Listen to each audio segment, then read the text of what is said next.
it was a good fight. I think Berlanga was a great opponent. You know, he surprised me, and I think he surprised a lot of people by the way he was able to take some of Canelo's punches. But if you notice, a guy like Berlanga was able to bring an active Canelo in the ring, because Canelo usually takes his time and he slows down like in the middle of the round, like 6th, 7th, 8th, and then he gets the second win.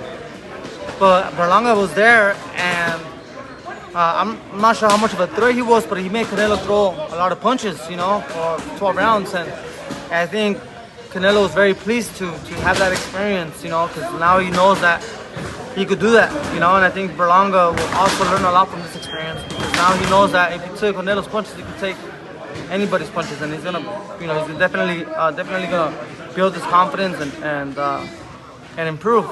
I think it was a good fight. I want to ask you, Jose, if you noticed the level of gumption that Canelo showed whenever Edgar did something that was kind of off base. Canelo did it right back to him faster than the referee could kind of get in between them.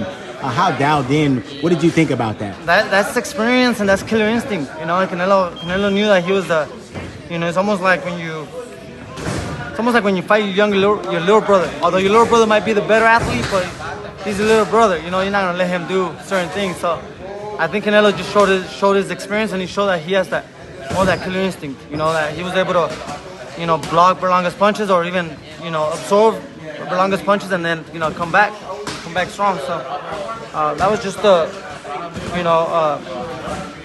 think a good showing of Canelo being, in that level of one of the best. After the fight, I got a chance to hang out with my buddy Jim Lampley. Yeah. Jim Lampley let me know that he was concerned more now than he ever has been that Terence Crawford is just too small for Canelo Alvarez after what he just witnessed with Canelo this weekend. What do you think about Canelo and Crawford getting together as one of the best guys in the game yourself? I've always respected Crawford at that. Crawford is one of the best out there, man. I like the way he carries himself. I like the way he fights. And unfortunately, there's weight classes for a reason, and I think Canelo's just too strong, too big. That doesn't take nothing away from Crawford. I just feel like, the 154 and the 168 is a big jump, and I don't think Crawford will do too well, because Canelo he's sharp, man. He'll do little things, like he's really sharp, and he reacts fast, and he's heavy-handed, and he might lose a round or two, but he's like, any punch he throws, you could hurt Crawford and finish him off. But it's just to the weight classes. But I think Crawford has some good fights that he could do at 154. There's Virgil Ortiz. There's 160 pounders that you can go after the 160 pound weight class and do very well. But I also respect him trying to be great, and be a part of that big fight before he retires. So my opinion is I think Canelo will beat him. But I can't get mad at Crawford taking that fight. Are you of the group of people that feel like Benavidez is the best fight for Canelo Alvarez, hands 100%. down? Yeah. David Benavidez, man. I think that's the best fight. The fight that many people want to watch, and everybody has their opinions on why it's not happening, but I stay away from all that. I would love to see it, but if it doesn't happen, then too bad. So you kind of feel like when it's time, it's time. Exactly. Yeah. Things in boxing kind of work. Yeah, out I don't judge. do. I try not to judge fighters or why they not, why they're not making that move or why they're making this move. Everybody has their own careers. Everybody has their own reasons, and I would love to see it, but if it doesn't happen, then. Last thing for me, end of the year here, Fury and Usyk Part 2. Exciting fight, one of the most exciting fights of the year. There's been so many exciting fights this year, Jose. Yeah. They kind of get buried in the memory bank, fight fans. If you want to go back and watch Fury Usyk 1, what do you think about that fight when they finally get together? I feel like it might be a more competitive fight than the first time, but I just, I could see Usyk, still winning. But it's, like you said, I think the boxing world should be very happy that all these big fights are happening. That, in a sense, like one fight doesn't really stand out too much because there's so many great fights happening. Absolutely. And it will continue to happen now that there's you know, the investment between the Saudis and you know, the guy Turkey, you know, being involved. You know, as you notice, I believe that the pay-per-view fight for between Bivol and Benavidez will be $19.99, so it'll be very affordable for people to get. So, you know, he's guaranteeing the money, so you know, it gives the fans, you know, the opportunity to watch it for free. And I don't think that boxers are never been afraid of fighting the fight. They just want to make sure they get taken care of, you know, financially. So now that the financial aspect is not a problem, you're going to see a lot of big fights. A couple weeks away, getting ready to go to Saudi Arabia for Riyadh season, man, for a big fight versus Arnold Barboza Jr. Talk to us about it. Yeah, man, it's a big fight. You know, it's a great fight for boxing, and you know, just another step closer to the getting those world titles back. So that's what I'm focused on. Arnold Barboza, hard-hitting guy in his own right. You, the technician, guy that breaks guys down, moves around. What kind of fight you expecting from Arnold? You know, the best version of Arnold. That way, you know, I can bring the best version of myself, and you know, it's a very explosive fight. You know, it's one of those fights that, you know, I motivated. You know, so I come to the gym motivated. I come to the gym hungry, and it makes me really enjoy the sport of boxing. And when we talk about you, a lot of guys will look out and say, well, you're an older guy in the division, but you continue to turn these young guys away. You talked about it, just the motivation.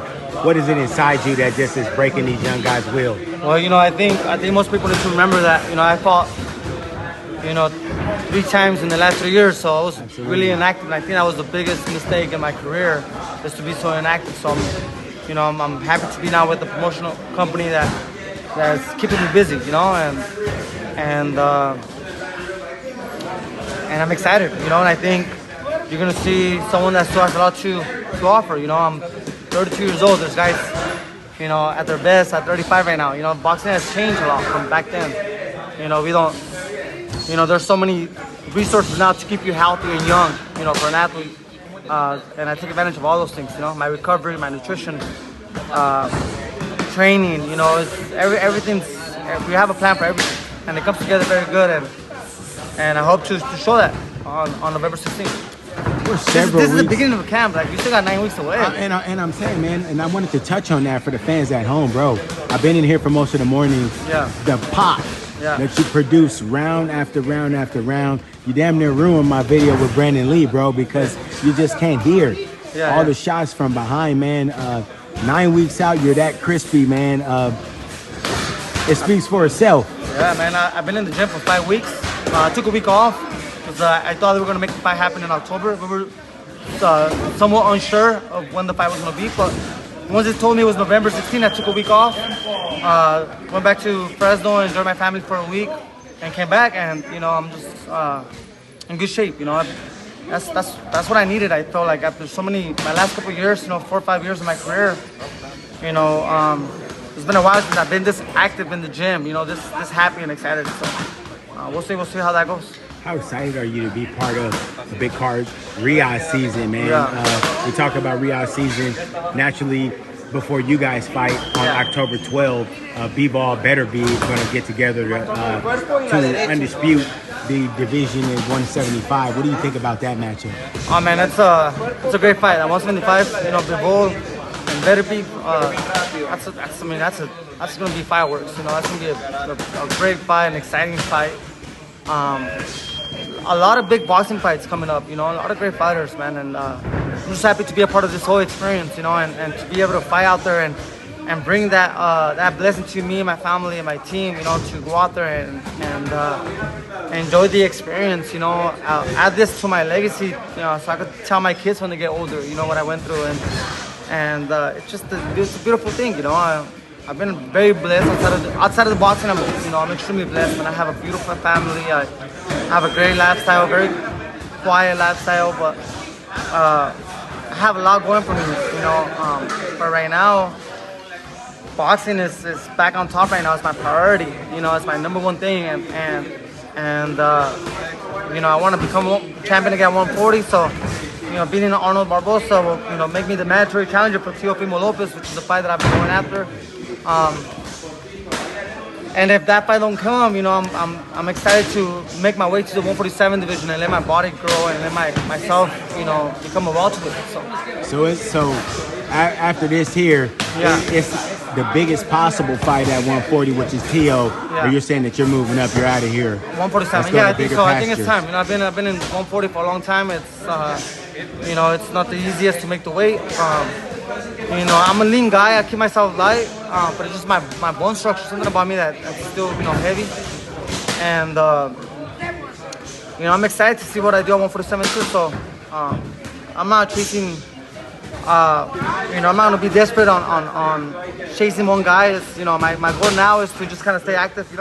So hopefully the WBO pushes the winner between me and Arnold Barboza to fight Teofimo Lopez. Because this is for the title eliminator. So either Teofimo says no, and then I move to 147. We talk about a guy like Arnold Barboza, one of the most intense guys in the division. When you're around him, he kind of carries this aura of. He's a good guy, man. I say, we talk. He's a regular guy. He's a good guy. I'm not focused on that, on how he acts. He's always said what's up to me. Respectful. Just two respectful guys getting ready to duke it out. Period. Yeah. I'm not afraid of nobody. Never been, never will.